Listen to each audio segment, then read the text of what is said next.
Bueno, buenas noches a todos y a todas. Buenas noches, señor presidente. Buenas noches. Es una ocasión de alegría para Funglode y para el iGlobal esta celebración de la apertura de la Cátedra UNESCO en Ciencias Sociales, Políticas Públicas y Gobernabilidad Democrática. Como todo el mundo sabe, son temas relevantes hoy en toda la región. La UNESCO apoya estas iniciativas y nos apoya ahora acá en el iGlobal como parte de Funglode, como concreción académica de Funglode. La idea es poder abrir un espacio, consolidar un espacio de discusión, de debate, de formación, de investigación en ciencias sociales, en temas relevantes para el país y la región de América Latina. En esta ocasión tenemos acá en nuestra mesa al profesor Pedro Manuel Monreal González, especialista del programa de Oficina Regional de UNESCO en Kingston, Jamaica, la profesora Josette Altman, de Flaxo, Costa Rica, la embajadora Laura Faxas, en París, Francia, quienes haremos esta noche la presentación del esfuerzo de Cátedra UNESCO.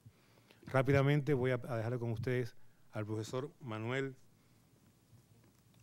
Monreal González para poder tener las palabras iniciales de UNESCO explicándonos el sentido de esta cátedra. A posteriori a la embajadora Faxas hará lo propio y pasaremos después a la segunda parte de la actividad más adelante, que explicaré también más adelante. El profesor Monreal es doctor en Economía de la Universidad de La Habana de Cuba y también tiene un certificado de estudios de la Universidad de California, San Diego, y en Economía también como licenciado en La Habana, Cuba. El profesor Manuel Monreal nos presentará como UNESCO el esfuerzo de esta cátedra y el sentido de la misma. Profesor, buenas noches.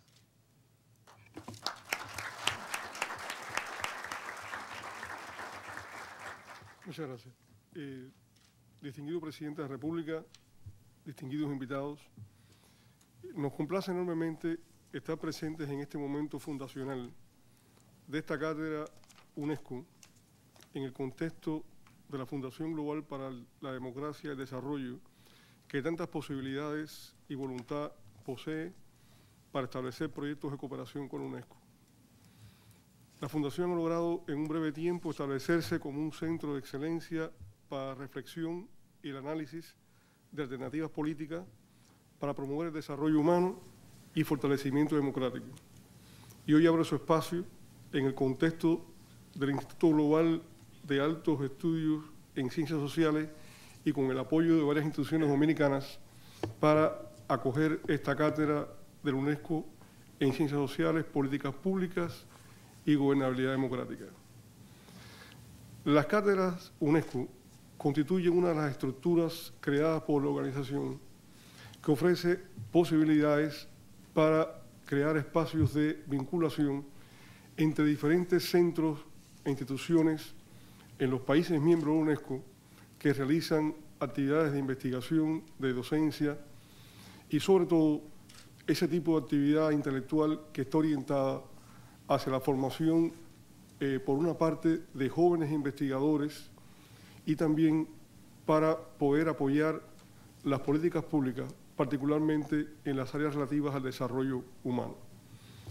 Estas estructuras que fueron creadas en el año 92 ya hoy suman 695 en todo el mundo y de ellas hay 180 que se desenvuelven en el terreno de las ciencias sociales. Esta que inauguramos hoy aquí en Santo Domingo se enmarca precisamente en este sector y es un placer para nosotros, la UNESCO, poder decir que estamos haciendo el lanzamiento de esta cátedra como continuación a un intercambio ya muy fructífero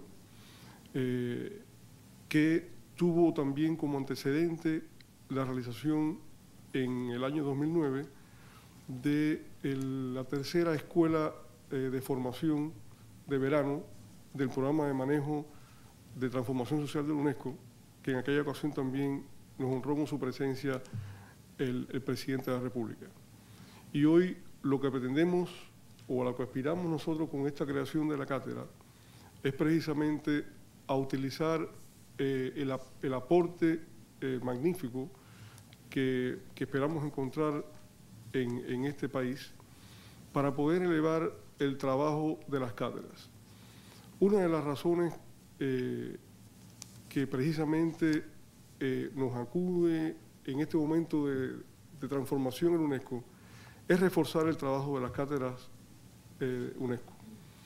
Y obviamente, ustedes han visto la cifra, no es posible pensar que todas funcionen de manera adecuada.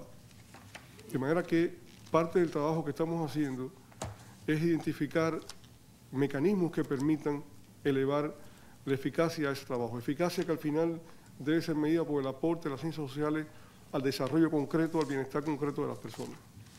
Y, lo repito, es un placer para nosotros poder haber contado con el apoyo que nos está dando este país, el tremendo aval científico social que existe en la República Dominicana, y esperamos poder avanzar rápidamente. Ya de hecho, hace un rato estábamos conversando con la embajadora Laura Faxas, analizando posibilidades concretas de colaboración que haría esta cátedra en los próximos meses y que seguramente ella les va a comentar más tarde. Distinguidos invitados, tenemos la certeza de que la cátedra que hoy presentamos será una plataforma importante para el noble objetivo de profundizar el conocimiento científico y que permitirá contribuir a una mayor eficiencia al desarrollo de políticas públicas que respondan a las demandas sociales de nuestros pueblos. Muchas gracias.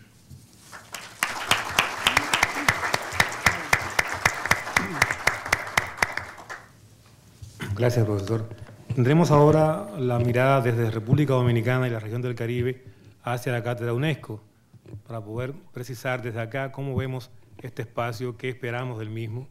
Esto lo va a hacer la doctora Laura Faxas, quien es socióloga, estudió su maestría en Flaxo, México, y su doctorado en París, y es embajadora nuestra en París, Francia. La doctora Faxas tiene experiencia amplia en estos temas y funge como coordinadora de esta cátedra desde República Dominicana.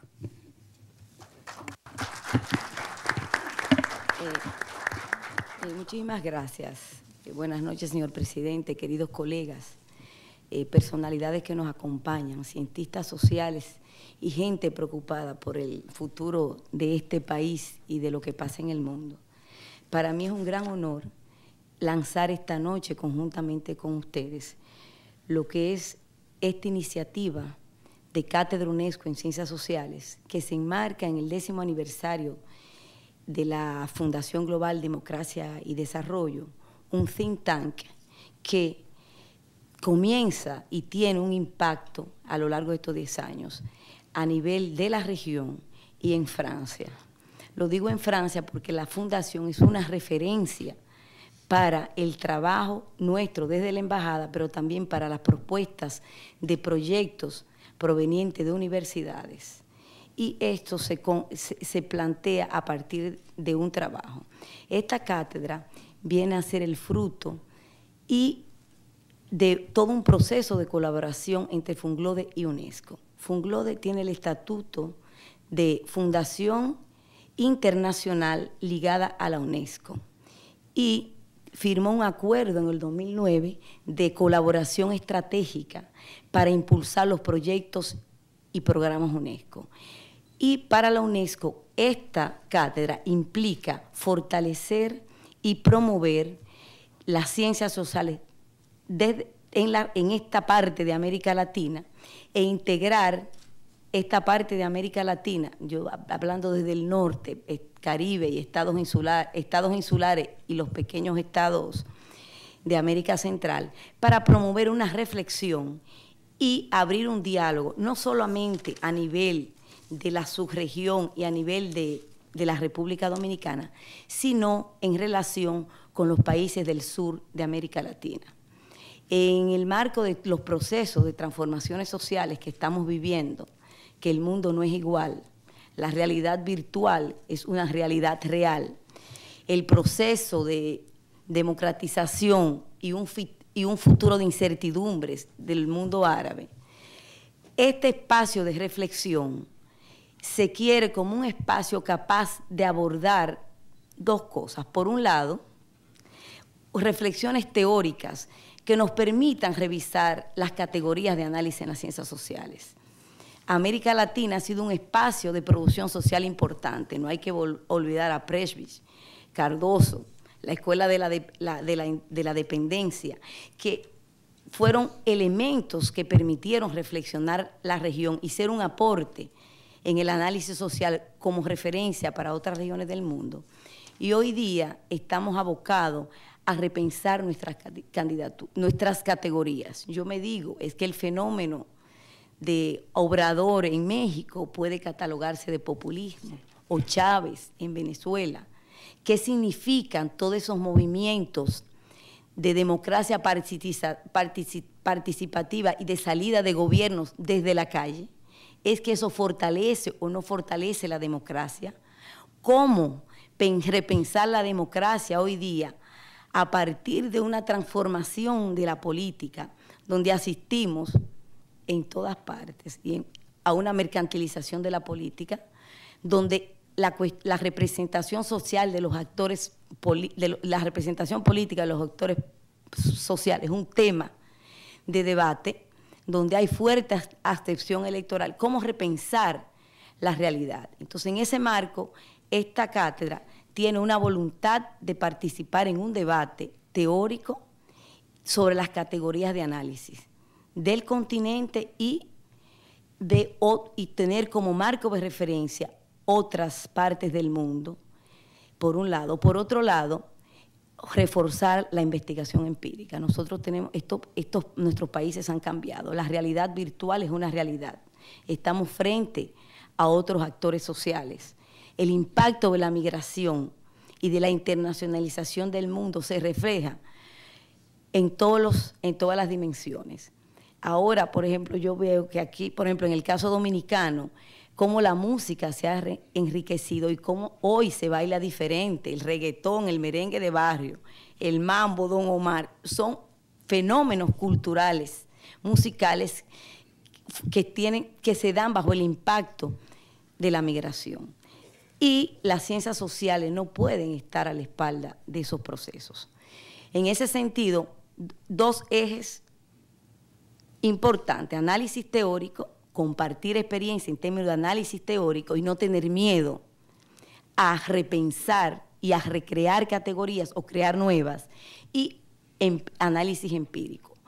El eje de esta cátedra es la cuestión, la problemática del cambio de la cuestión social, cómo nuestros países se transformaron, cómo en el sur de América Latina, donde hubo tradiciones obreras, hay un proceso de informalización muy importante, al igual que nosotros, donde no tuvimos tradiciones obreras. Y hay la informalidad es un problema real y es un problema que se consolida. ¿Cómo hacer políticas sociales en países donde hay mucha informalidad? ¿Cómo financiar un proyecto de desarrollo, una estrategia de desarrollo cuando se pagan poco impuestos? Y a través de la informalización de la economía es difícil tener mecanismos de cobro de impuestos. En ese marco, un eje importante de nuestro trabajo es el cambio de la cuestión social, y a partir de ahí hay el interés de articularlo con una cátedra que existe en Argentina, en el Instituto Torcuato Di Tella, que trata sobre las manifestaciones actuales de la cuestión social, de la transformación de la economía y la sociedad hoy día, y cómo crear espacios de reflexión y cómo articular, lo que es más importante, la reflexión de los intelectuales con la política, con las tomas de decisiones en política, con las propuestas de políticas públicas. Entonces, en esa perspectiva, esta cátedra quiere crear puentes entre los intelectuales, los cientistas sociales y los que toman las decisiones en política y hacen propuestas de políticas públicas. Entonces, en ese sentido, un eje importante de nuestro trabajo es la investigación. Nosotros queremos, aquí no hay una tradición, por ejemplo, de investigación, pero la investigación es la forma de producir conocimiento. Es muy difícil enseñar, tener calidad en la enseñanza si tú no haces investigación. Y no solamente es una investigación teórica, sino empírica. Y en ese marco, a través de la Fundación de la Universidad Autónoma de Santo Domingo, de Flaxo, con quien anoche firmamos un acuerdo donde un punto importante es precisamente el apoyo al desarrollo de esta cátedra y a lo que es el impulso de la investigación, la formación y la reflexión en la República Dominicana, pero también con el Instituto de las Américas, que es el polo de excelencia del Caribe, con que el 21 de febrero hicimos el lanzamiento de una iniciativa que busca instalar en la República Dominicana, con un pie en Funglode, un centro de excelencia de estudios del Caribe, a fin de integrar ese Caribe que se transforma en una nueva geopolítica y trabajar con la noción Caribe insular, Gran Caribe y pequeños estados para integrar a los países de América Central. En ese marco, con instituciones como la Fundación, las universidades y también las organizaciones de la sociedad civil, yo pienso en el Centro Bonó, IDI y otras instancias, incluso investigadores personales individuales que hacen un esfuerzo de reflexión, yo pienso que esta es una oportunidad para lanzar la creación de un Consejo Nacional de Ciencia y de Investigación en Ciencias Sociales. Y que este trabajo, conjuntamente con el esfuerzo de otras instancias institucionales de la sociedad civil y el del sistema universitario, poder ir creando lo que sería una base para el desarrollo de las ciencias sociales, pero también de la reflexión de este país. Tenemos una estrategia nacional de desarrollo. Hay 2 informes que los voy a mencionar, que es el informe Attali y el informe de Harvard. ¿Cómo nosotros podemos, de esos planteamientos, como sociólogos conocedores de la realidad dominicana, hacer puentes, crear, impulsar políticas e implicarnos en el proceso político de este país? Para nosotros todos tenemos un compromiso con la Estrategia Nacional de Desarrollo. Este país al 2030, el legado que vamos a hacer a las generaciones futuras. En esa perspectiva, la cátedra busca ser un espacio de formación, de debate intelectual, y en ese sentido, a partir del interés de Francia por la República Dominicana, estamos creando y trayendo a la República Dominicana lo que es el debate de ideas, con los grandes temas de hoy, la cuestión de bioética, la cuestión de la ley del Internet, la cuestión de las transformaciones sociales, la cuestión de la política. Y en términos de investigaciones, nosotros hemos identificado algunas áreas. Yo no quise venir con un muñeco armado, porque yo pienso que esta primera reunión, este lanzamiento es un espacio para ser enriquecido con las propuestas de ustedes. En ese sentido, nosotros hemos identificado como áreas importantes de reflexión la cuestión de la juventud y el futuro, y a partir de ahí la integración social de esa juventud. La cuestión de la seguridad ciudadana, que es un tema que nos preocupa a todos en todas partes.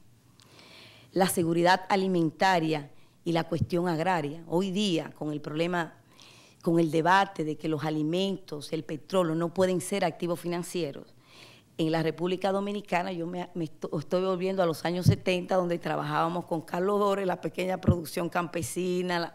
Entonces yo pienso que tenemos que revisitar esas áreas y reflexionar sobre ellas, porque los pequeños y medianos productores en general en nuestros países son quienes producen alimentos. Por otro lado, las migraciones, empleo digno y trabajo, que es un eje importante. Migraciones porque nosotros, por diversas razones, estamos confrontados a la cuestión migratoria, y esto está íntimamente relacionado con el empleo digno y el trabajo. La cuestión, y por último, la cuestión de la seguridad social. ¿Por qué la seguridad social? Estoy viendo la seguridad social como construcción de ciudadanía y como lucha contra la pobreza.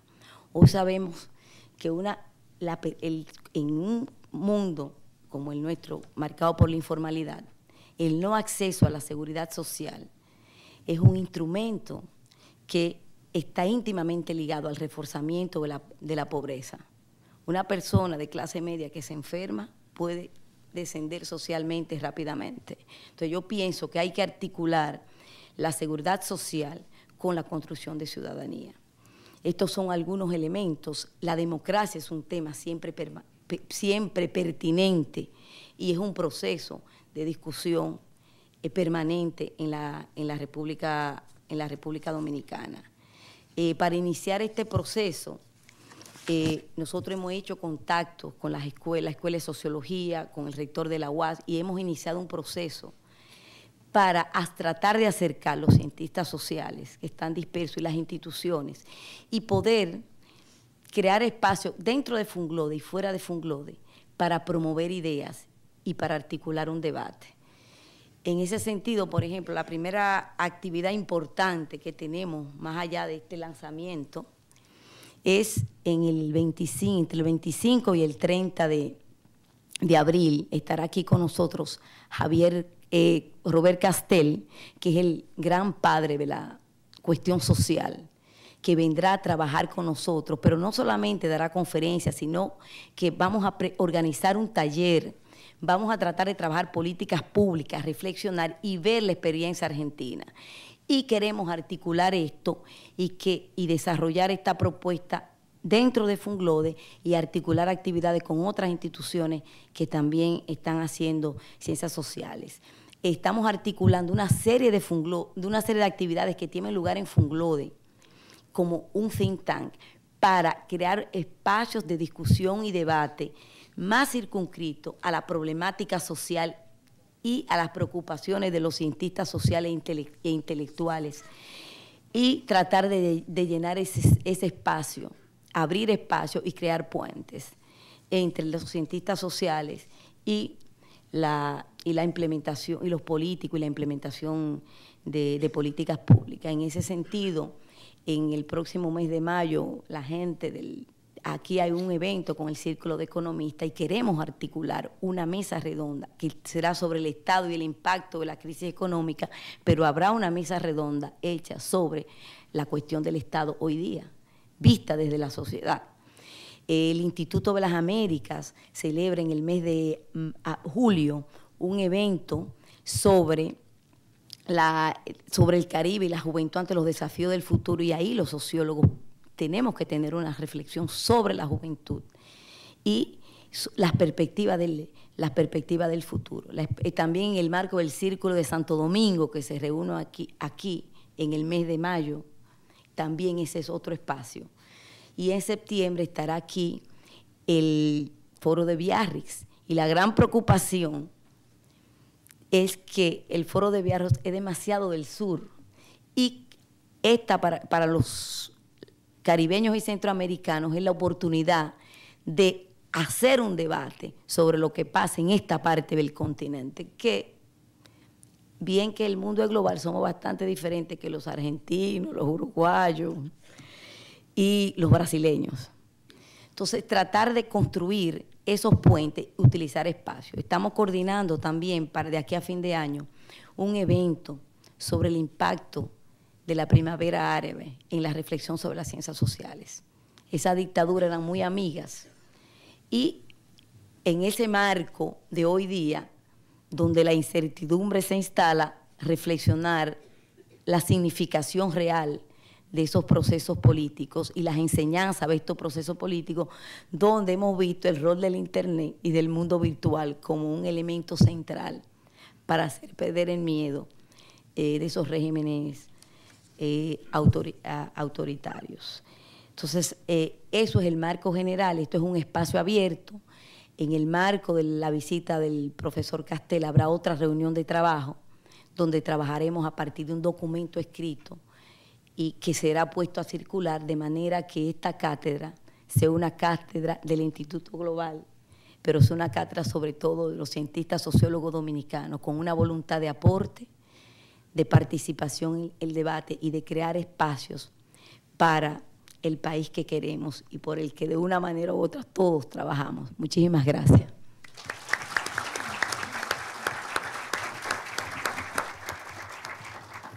La doctora Faxas, muchas gracias. Ahora me pidió que después que ella interviniera yo completara. Yo no tengo mucho de completar. Solamente decir dos ideas o tres desde el I-Global.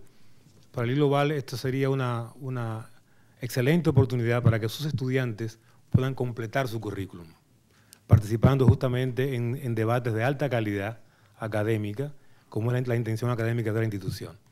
Que tengamos acá a Robert Castells y otros personajes del mundo científico-social es relevante para la institución académica porque permite, repito, colocarnos en la perspectiva del debate intelectual con seriedad. Segundo, yo recuerdo que en los 70, cuando éramos más jóvenes, había en el país mucha vitalidad en las ciencias sociales.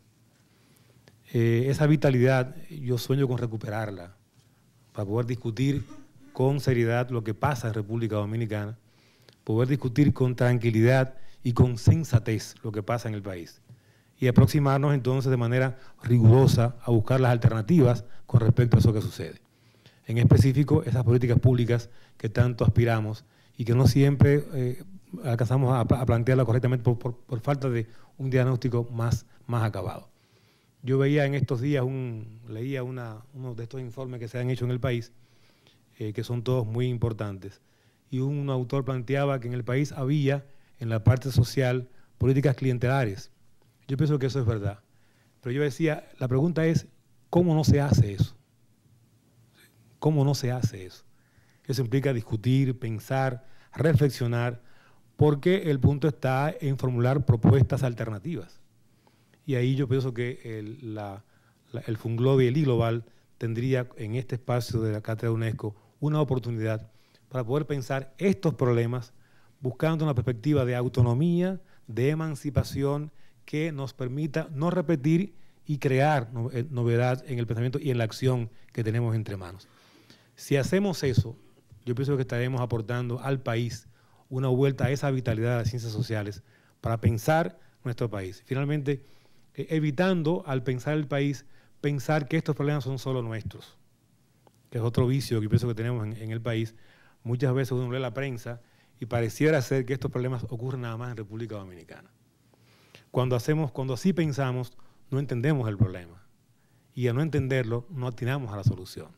Entonces, la posibilidad de pensar estos problemas nuestros en este marco global, sabiendo que lo global impacta este espacio local y lo especifica, eso creo que nos daría la ocasión de avanzar significativamente.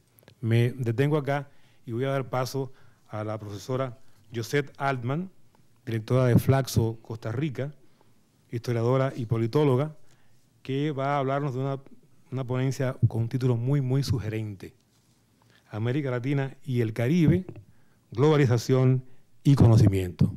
Buenas noches, profesora.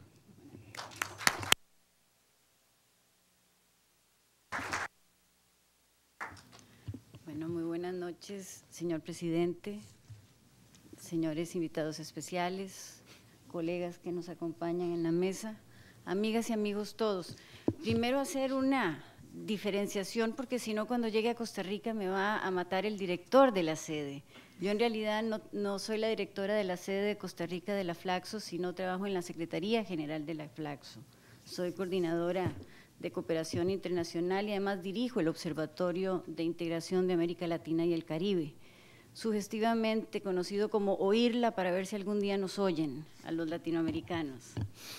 En realidad, las personas que me antecedieron a la palabra han tirado o han arrojado temas que por sí mismos merecen un análisis de fondo y más tiempo para hablar. Yo decidí que en el tema de gobernabilidad, gobernanza, desarrollo, el tema está básicamente en iniciar la cátedra con el tema más en el tema de integración.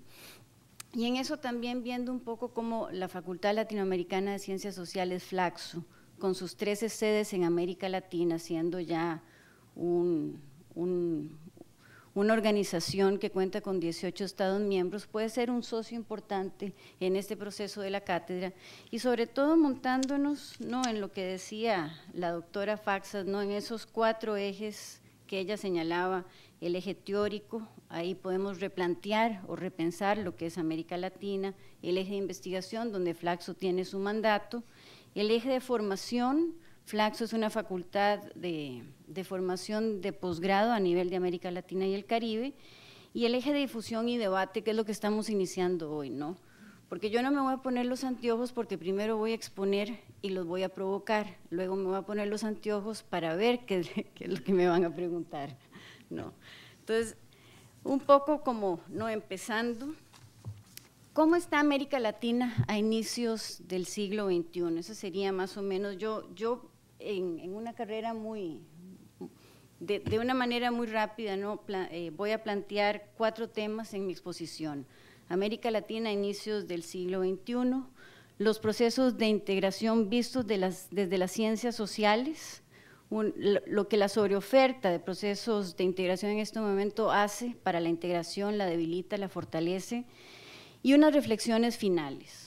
Con base en eso, entonces, yo daría inicio, me dieron 45 minutos, espero no tomar tanto tiempo, pero empezaría diciendo, ¿no?, que América Latina, en el nuevo contexto internacional del siglo XXI, se enfrenta a una serie de cambios económicos, políticos, culturales y sociales.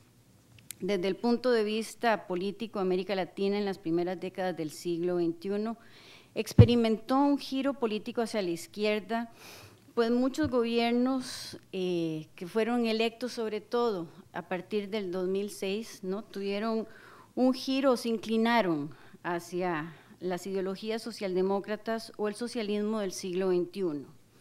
Esto ha provocado, mal que bien, una mayor fragmentación y polarización en la región de América Latina y el Caribe, procesos que han debilitado, lógicamente, su integración efectiva.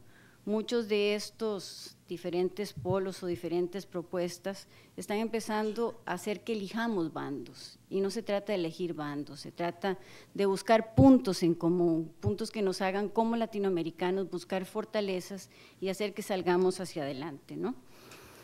Desde el punto de vista económico, América Latina y el Caribe siguen siendo altamente dependientes de las exportaciones de materias primas y de recursos naturales,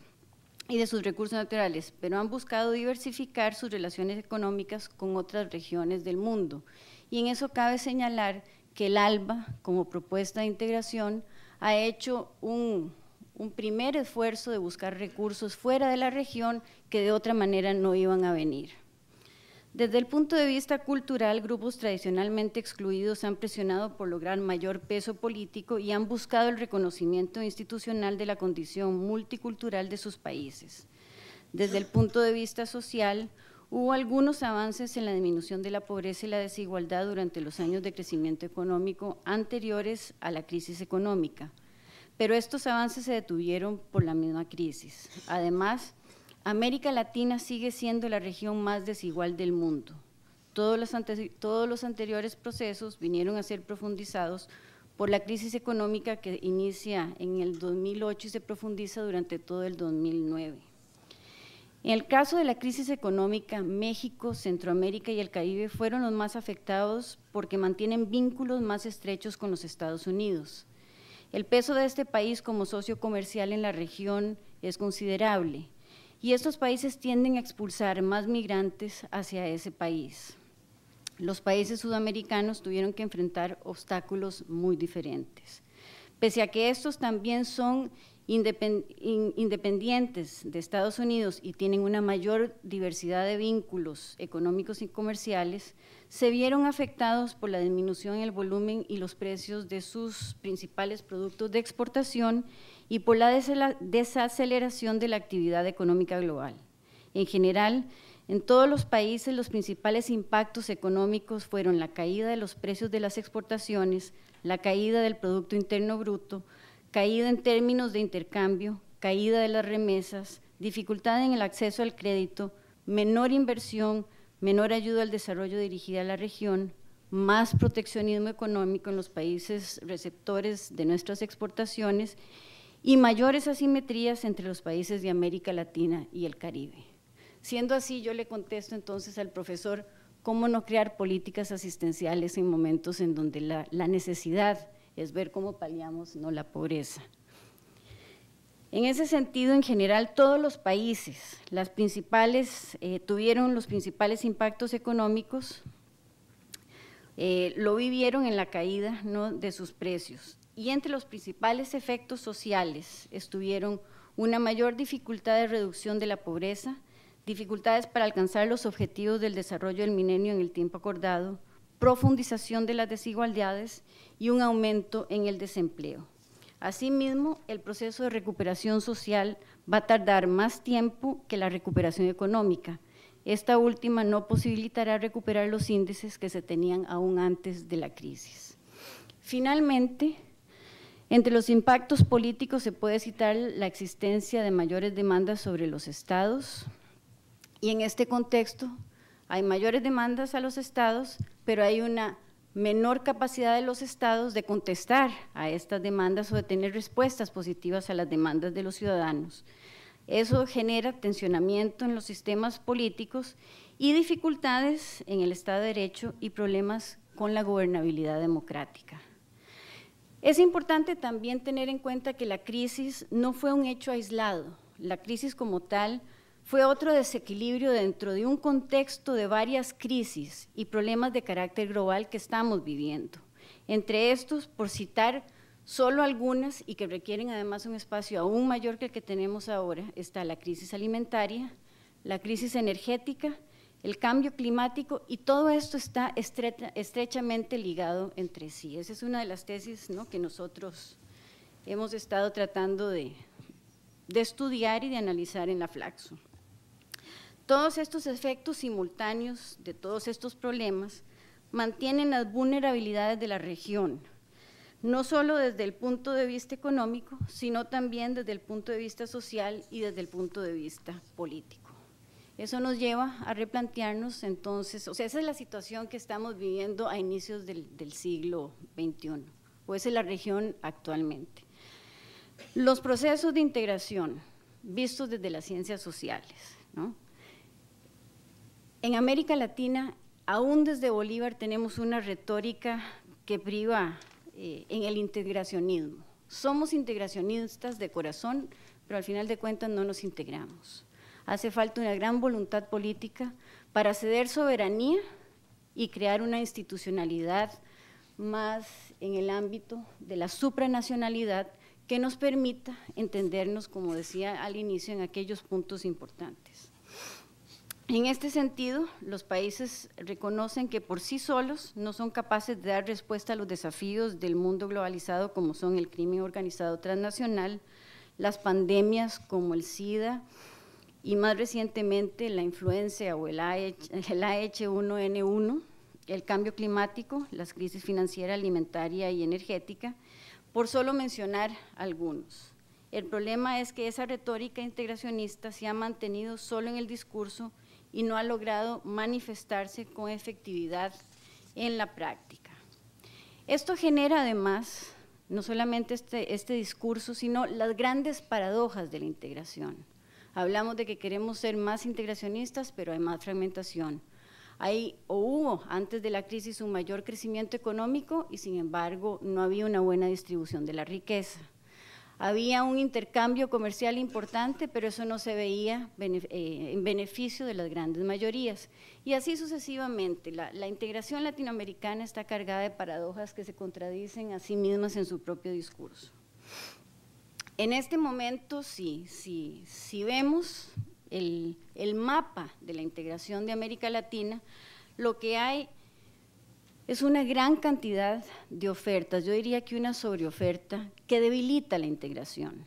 Hay tres grandes propuestas principales, que son el proyecto Mesoamérica, que va desde México hasta Colombia, pasando por Centroamérica. Está el ALBA, los países del ALBA, está la UNASUR, y no hay que olvidarse, ¿no?, que aunque fue una iniciativa frustrada, está el ALCA, lo que proponía en buena teoría económica una mayor integración para la región, que era crear una gran zona de libre comercio para América Latina en el 2005, lo único que hizo fue más bien crear mayor desintegración. Luego, a estos tres grandes esquemas, ¿no?, están las propuestas de integración regional, el CARICOM, el SICA, el CAN y el Mercosur. Aunado a ello, están otros mecanismos que tienen que ver con la cooperación. Ahí está el Tratado de la Amazonía, está la Asociación de Estados del Caribe, está la LADI y está el CELA. Y aunado a ello, aún más, están las iniciativas que suman la totalidad de los estados de la región latinoamericana, ¿no? Que son el Grupo de Río, la Cumbre América Latina y el Caribe, y esta, a ver, ¿cómo diría yo para ser un poco decente, ¿no? Esta nueva asociación no nata, que se llama la CELAC, que es la propuesta de México y Brasil de crear una entidad, ¿no?, que junte el foro político del Grupo de Río con la agenda social de la Cumbre de América Latina y el Caribe.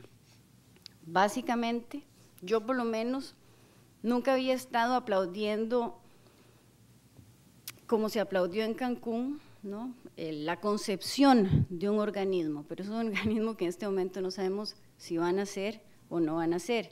Y mientras tanto, tenemos lo que para mí es muy importante y lo que genera una gran demanda y un gran agotamiento, no solamente en las agendas propias de la cumbre, de las cumbres por lo que propone, sino que hay un testigo de primera base, como diríamos, ¿no?, en cuanto a lo que genera estas propuestas o tres consecuencias negativas que debilitan estos procesos de integración. En primer lugar, generan una fuerte demanda en las agendas de los jefes y las jefas de Estado de Gobierno. Creo que ustedes, señor presidente, se tienen que juntar cada 2 o 3 meses en los diferentes foros de las cumbres. Lleva esto a una falta de coordinación porque cada vez que se juntan, las ciudadanas y los ciudadanos lo que esperan es que se planteen nuevos temas y que además esos temas generen bienestar o les sean, o sea, si van a una cumbre, ¿qué es lo que va a traer el presidente a sus países y cuáles son las propuestas que van a traer para que generen bienestar? Y posee además, a nivel de institucionalidad, como decíamos, una estructura bastante débil a nivel institucional. Así las cosas, ¿no?, muchas veces lo que los ciudadanos consideran es que los jefes de Estado van a tomarse la foto, a salir sonrientes y a gastar mucho dinero. Y eso no es así, pero eso es lo que la gente percibe. No. Entonces, para mí, la sobreoferta en este momento de procesos de integración genera un gran debilitamiento a la integración. En ese escenario, los países de América Latina y el Caribe comparten una agenda internacional muy similar. Y esto es la cosa buena. Si compartimos una agenda similar, la forma de insertarnos efectivamente en el sistema global, con los temas fronterizos, las nuevas formas de integrarse regionalmente y de buscar opciones de cooperación y desarrollo, si lo hacemos como una América Latina con una sola voz, vamos a tener mayor posibilidad de que entren recursos y de poderlos repartir equitativamente. Porque también el tema de las asimetrías de los países no solamente es a lo interno de los países, es también a lo externo, porque hay países en América Latina mejores, más grandes, mejor posicionados, y eso hace que las diferencias, por ejemplo, cuando se hablen de las grandes economías, estamos entre México y Brasil, pero entonces América Latina. A mí me hace mucha gracia cuando la gente, como la embajadora Faxas, habla de las economías pequeñas centroamericanas, de los países pequeños caribeños. Si nos juntamos, dejamos de ser pequeños, creamos un mercado importante y creo que esa es la esencia misma, ¿no? A modo de conclusión, yo diría que se pueden señalar una serie de importantes retos y desafíos para la integración y la cohesión social de América Latina. Franquear la etapa de diagnóstico y crítica para pasar a una etapa de propuestas y construcción de alternativas se convierte en un primer desafío. Ya tenemos la investigación necesaria, ahora es importante llevarla a cabo. Y creo que para eso la Cátedra UNESCO está poniéndoles a ustedes una plataforma muy importante, el debate de las ideas, el crear un puente, como decía la embajadora, entre las ideas y los formadores de políticas públicas. Ese es el lema de la Flaxo. La Flaxo se ha puesto como puente entre las ideas, el mundo de las ideas y los generadores de políticas. es bajar de las torres de marfil en donde la academia muchas veces guarda muy celosamente sus ideas y llevarlas a la posibilidad de la acción pública, teniendo en consideración de que nosotros podemos crear las ideas, pero son otros los que la ejecutan. Para eso están las políticas públicas y para eso están los gobiernos y los estados. Un segundo reto o desafío es el referido a las asimetrías entre los países y a lo interno de estos. Las diferencias existentes entre los países de la región hacen de las asimetrías uno de los principales desafíos que deben enfrentar los países de América Latina y el Caribe. Otro importante reto es la ausencia de fondos de cohesión para erradicar las asimetrías. La integración europea fue un proceso gradual que permitió a países con índices de desarrollo más bajos ir subiendo paulatinamente, como fueron los casos de Italia, España, Irlanda, entre otros. La realidad del proceso latinoamericano indica que se ha concebido y construido la integración desde una perspectiva económica, excluyente de otros aspectos de la realidad social, encomendada a técnicos muchas veces gubernamentales con poco o ningún control ciudadano. Y es importante, necesario, darle un mayor peso a los componentes sociales, culturales y políticos en el proceso, de tal manera que las políticas de integración les sean también de integralidad. De esto depende la sostenibilidad de los procesos. Pero aquí también hay un círculo vicioso. Hablamos de la participación ciudadana. Muchas veces se abren mecanismos de participación ciudadana y los ciudadanos no quieren participar. Entonces, no todo lo que brilla es oro. Y yo creo que ahí hay un tema importante que tenemos, ¿no?, que darle seguimiento. La falta de voluntad política de muchos gobiernos es un cuarto reto a resolver por los países. Y la falta de voluntad política tiene que ver con el tema de ceder soberanía. La escasa disposición de gobiernos para otorgar autoridad supranacional a los bloques de integración hace que se sigan sobreponiendo las estructuras nacionales a la institucionalidad de la integración. Y en eso es muy complicado, ¿no? Porque muchas veces el discurso nacional se antepone a los discursos, ¿no?, de región. En el caso de América Latina, para mi sorpresa, nos seguimos manejando el concepto de Estado-Nación del siglo XIX, y eso no puede ser. La posibilidad de superar los retos y desafíos que tiene por delante la integración latinoamericana y caribeña pasa por el efectivo y real empleo de las voluntades políticas de los países de la región. La voluntad política y el sentido estratégico deberían convertirse en dos factores determinantes para el éxito del proceso de integración regional y para superar la fragmentación. El anillo energético también, los corredores biológicos y los proyectos de infraestructura pueden generar un sentido amplio de integración y abrir espacios para desarrollar un sentimiento de identidad ligado a estos temas cruciales de la región y que abordan intereses vitales en el contexto de la globalización.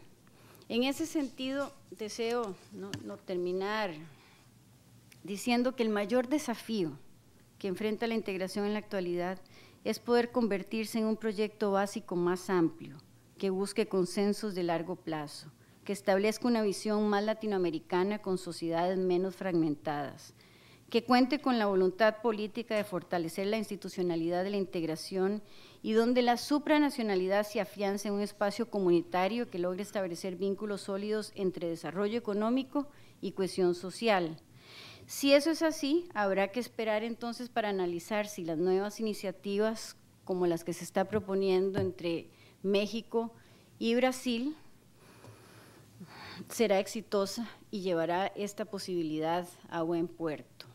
Termino con una frase que a los economistas no les gusta mucho, pero a mí como historiadora me encanta, ¿no? Esta frase la dijo Robert Kennedy en su momento, que decía que cuando hablamos de crecimiento económico, el Producto Nacional Bruto no toma en cuenta la salud de nuestros hijos, la calidad de su educación, ni el gozo en sus juegos. No se incluye en él la belleza de nuestra poesía, ni la solidez de nuestros matrimonios, la inteligencia de nuestros debates públicos, ni la integridad de nuestros funcionarios públicos. No mide nuestro ingenio, ni nuestra valentía, tampoco nuestra compasión o nuestra devoción a la patria. En pocas palabras, lo mide todo menos todo aquello que hace que valga la pena vivir la vida. Muchas gracias.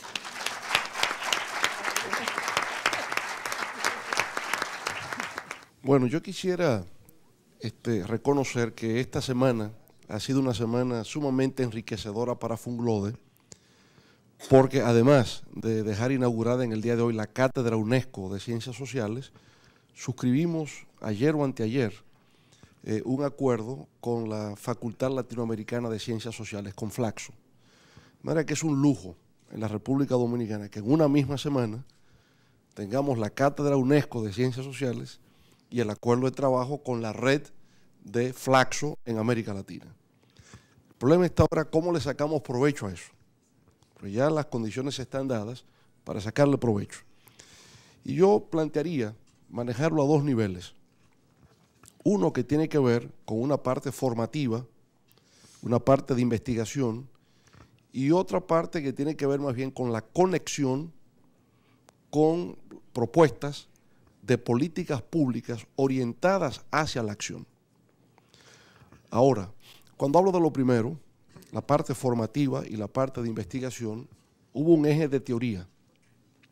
El tema de la teoría social, pensamiento social. A mí me parece que, aunque esto está muy descuidado en los últimos años, tiene una importancia extraordinaria, una importancia capital.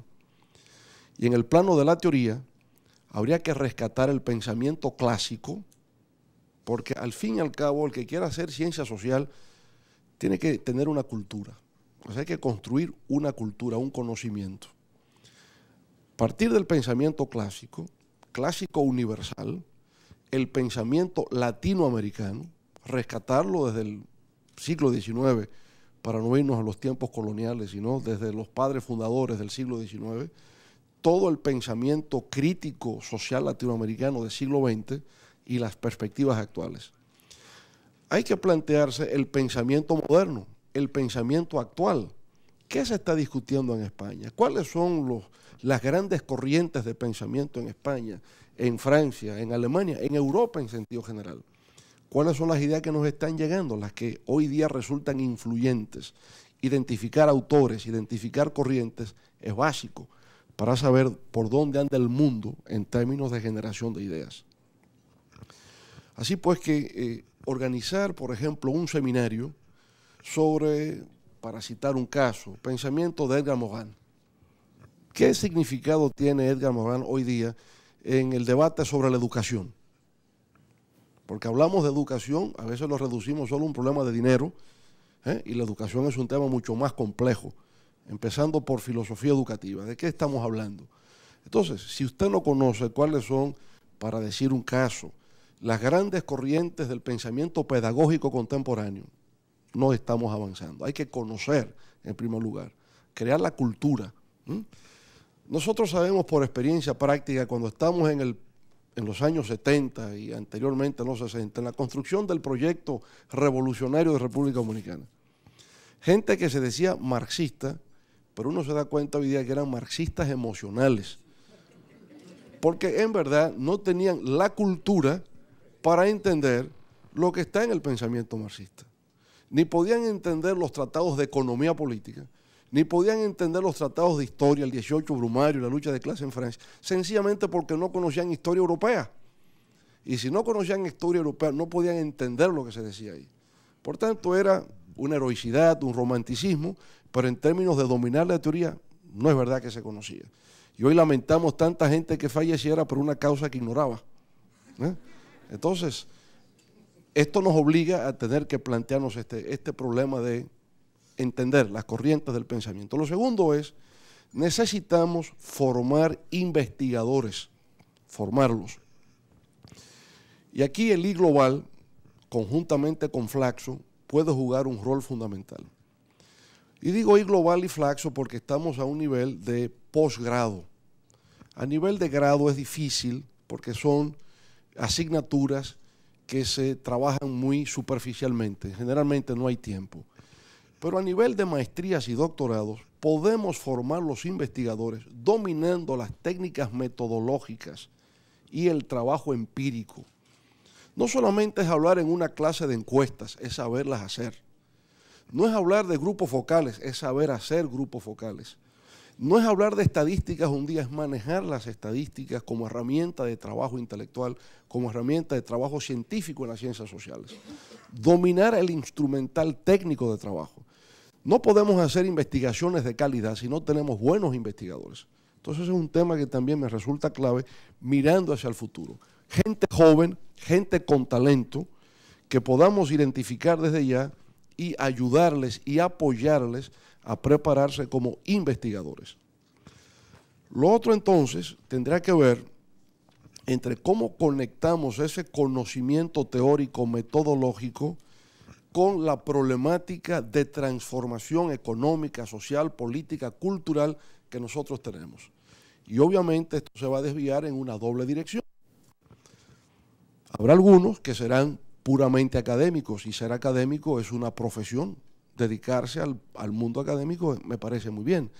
Pero hay otros que asumen la teoría, la metodología, el pensamiento social para influir en los procesos de transformación. Y aquí obviamente entonces el asunto estará en cómo podemos hacer el giro del mundo abstracto, académico, al mundo del think tank concreto, que lo que hace es que diseña políticas públicas en el ámbito de la salud, en el ámbito de la educación, de la seguridad social, de redes de protección social, de la infraestructura, del desarrollo territorial, de la cultura, en lo que usted quiera. En el desarrollo de la política exterior, donde aquí tenemos todavía muy escasa experiencia. Pero el asunto está en identificar los temas críticos y a partir de ahí el diagnóstico y del diagnóstico a la propuesta. Y superar la forma de hacer política que se reduce a la denuncia y a la nota de prensa. Entonces, bueno, es muy bien aparecer en el periódico en la denuncia, no. Ser responsable en el siglo XXI es pasar de la denuncia a la propuesta, pero pasar a la propuesta en positivo hay que tener el conocimiento. No se puede en el aire, hay que saber para poder hacer eso. Entonces, los temas, por ejemplo, que Laura ha identificado, el tema de la migración, tema capital para la República Dominicana. Pero el tema de la migración requiere investigación.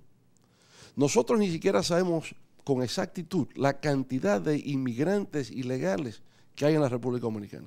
Hablamos de eso, pero no lo sabemos. Entonces aquí viene el papel del investigador. Estudiémoslo.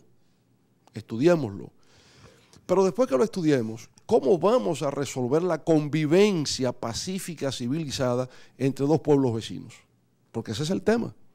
O sea, nosotros entonces tenemos que preocuparnos también por el tema de Haití. Pero el tema de Haití desde una perspectiva diferente como lo hemos abordado siempre. Cómo desde República Dominicana podemos contribuir al desarrollo económico, social, educativo, cultural del pueblo haitiano.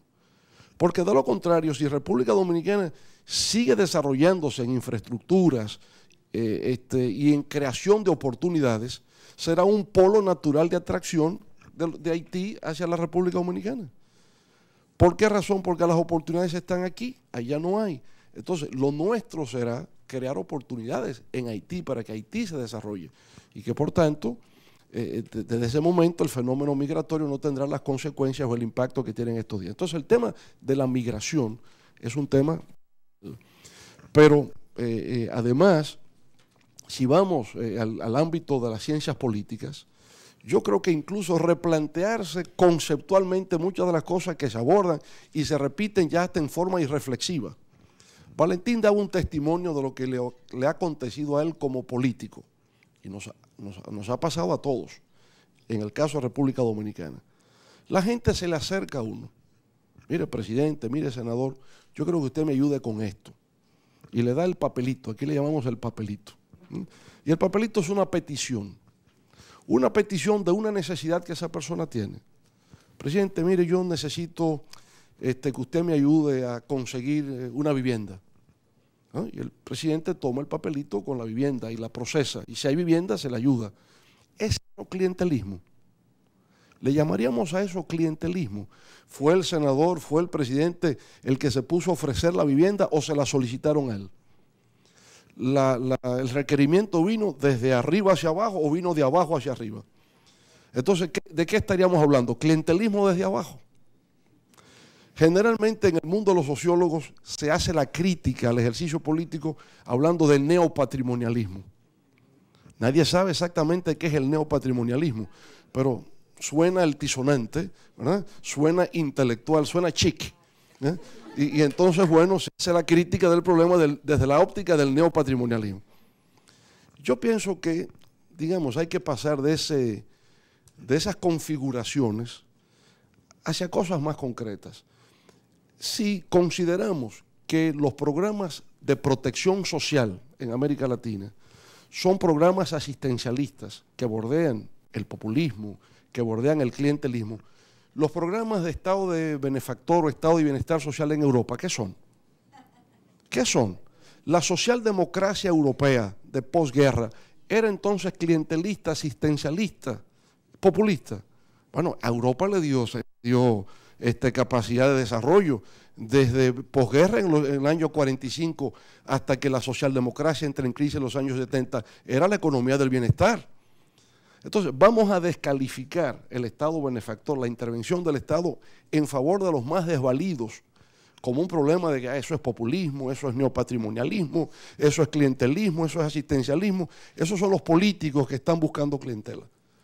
Bueno, entonces, ¿cuál es la alternativa? Me parece que hay que hacer un reexamen crítico a todo este planteamiento que se está formulando. Y eso es el foro de debates, eso es la investigación, eso es la discusión, eso es la reflexión, eso es armarse con ideas para ir al terreno político los que están interesados en hacer la política, o irse al terreno académico a los que quieren hacer la investigación pura y simplemente, que tiene un valor en sí mismo. Pero yo creo que hay que universalizar el pensamiento, hay que regionalizarlo, hay que compartir experiencias, hay que saber qué se hace en Costa Rica, qué se ha hecho en Brasil, hacer estudios comparados en política social, cuál es la política educativa de Brasil, cuál es la de Argentina, cuál es la de Haití, y así aprendemos qué se está haciendo en seguridad social en cada lugar y aprendo. Y a partir de eso, cómo adapto a mi circunstancia particular. Entonces, tener la UNESCO, tener a Flaxo al servicio de esto, yo creo que va a ser una revolución del pensamiento en la República Dominicana.